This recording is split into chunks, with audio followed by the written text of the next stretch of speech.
કાંકરેજ તાલુકાના થરા ખાતે સમસ્ત નવ પરગણા રાવળદેવ સમાજની એક મહત્વપૂર્ણ બેઠક યોજાઈ હતી, જેમાં સામાજિક સુધારણા અને કુરિવાજો દૂર કરવાના હેતુથી નવા બંધારણની અમલવારી અંગે ગહન ચર્ચા કરવામાં આવી હતી। આ બેઠકમાં લેવાયેલા નિર્ણયોમાં ખાસ કરીને લગ્ન પ્રસંગોમાં ડીજે વગાડવા પર મૂકવામાં આવેલા પ્રતિબંધનો મુદ્દો સમગ્ર પંથકમાં ભારે ચર્ચાસ્પદ બન્યો છે।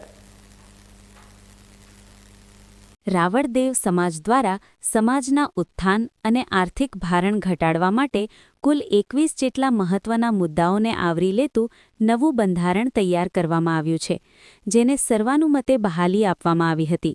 આ નવા નિયમો અનુસાર સમાજમાં યોજાતા ધાર્મિક પ્રસંગોમાં મર્યાદિત રીતે ડીજે વગાડવાની છૂટછાટ આપવામાં આવી છે, પરંતુ લગ્ન પ્રસંગોમાં ડીજેના ઉપયોગ પર સદંતર પ્રતિબંધ મૂકવાનો કડક નિર્ણય લેવાયો છે।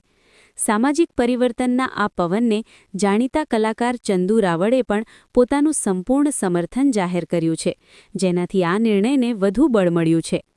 આ બેઠકમાં સમાજના અગ્રણીઓએ જણાવ્યું હતું કે લગ્ન જેવા અવસરોમાં ડીજે પાછળ થતો બિનજરૂરી ખર્ચ અને ઘોંઘાટ સમાજ માટે નુકસાનકારક છે, જેના સ્થાને પરંપરાગત રીતરિવાજોને પ્રાધાન્ય આપવું જોઈએ।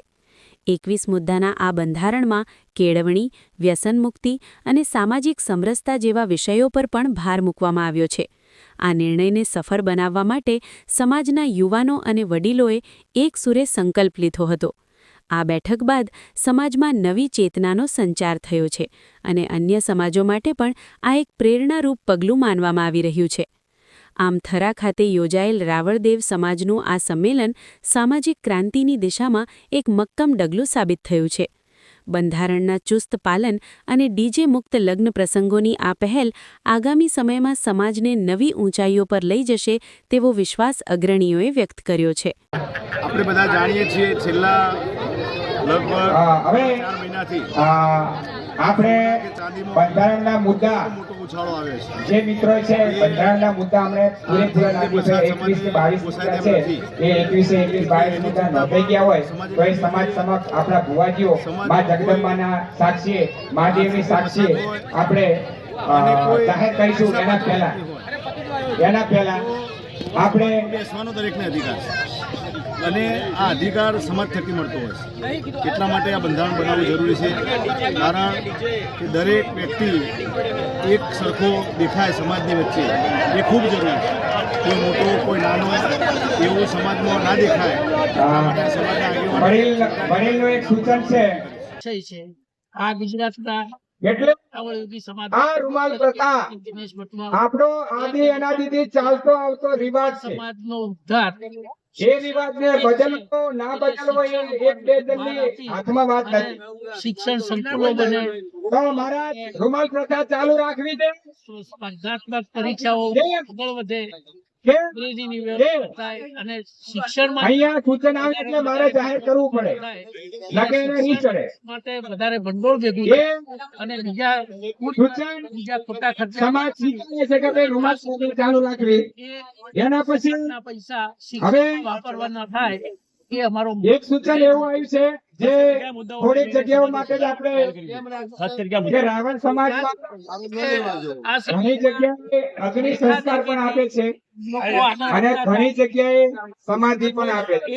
આજે વિકાસ હવે સમયની અંદર જ્યારે બીજા સમાજો પોતાની સમાધિ એક મુદ્દો મહત્વનો આવ્યો છે કે ભાઈ રાવળદેવ સમાજે પણ એને આપણે વિકાસ બાથી મૂર્તિ લાખની અને ખુલી જાય મહિનાની અંદર બનાસકાંઠા, બોલો મહેસાણા અને નવો જિલ્લો ભાવ અને થરાદ એટલો વિસ્તાર સમાજની લગભગ કોઈ પણ 2000 થી વધુ ગામડાઓ કંકુ કન્યા તરીકે આપણે સમાજમાં પરણાવીશું। મારા ખાતે 3 થી 5000 જેટલી રાવળ સમાજના લોકો ઉપસ્થિત રહ્યા છે।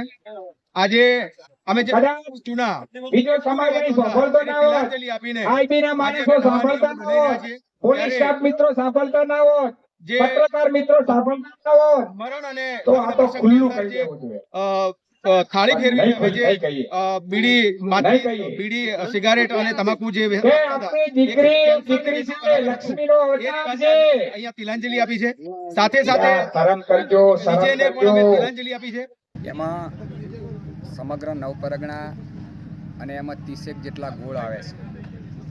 આજે એક સમાજ એક રિવાજ અંતર્ગત અમે 21 જેટલા બંધારણના મુદ્દા નક્કી કર્યા છે. સામાજિક ઉત્થાન થાય, સામાજિક ક્રાંતિ આવે, શિક્ષણનો વ્યાપ વધે, સમાજમાં ઘર કરી ગયેલા કુરિવાજો બંધ થાય અને જે નવી નવી રીત રસમો આવી રહી છે એ રીત રસમોને સદંતર સમાજમાંથી બંધ કરવા માટેનું એક મહાસંમેલન અમે યોજ્યું અને એમાં અલગ અલગ બધા ક્ષેત્રો પર આપણે વિચાર વિમર્શ કરી અને એ મુદ્દા આપણે ચકાસ્યા છે. નવપરગણા સમાજ આગળ એ મુદ્દા મૂક્યા છે અને એ સમાજે અમને બહાલી આપી છે. એમનું અમે એક સંપૂર્ણ બંધારણ તૈયાર કરી અને ઘેર ઘેર સુધી એ જે મુદ્દા છે એ મુદ્દાને અમે પહોંચાડશું અને ત્વરિત એનો અમલ થાય એવા પ્રયત્ન કરીશું. અમે કડક મુદ્દા પણ લીધા છે અંદર કે ભાઈ આ જે 21 બંધારણના મુદ્દા છે એ મુદ્દા જો કોઈ તોડશે તો એને સામાજિક બહિષ્કાર સુધીની પણ અહીંયા આપણે વ્યવસ્થા કરવાની છે.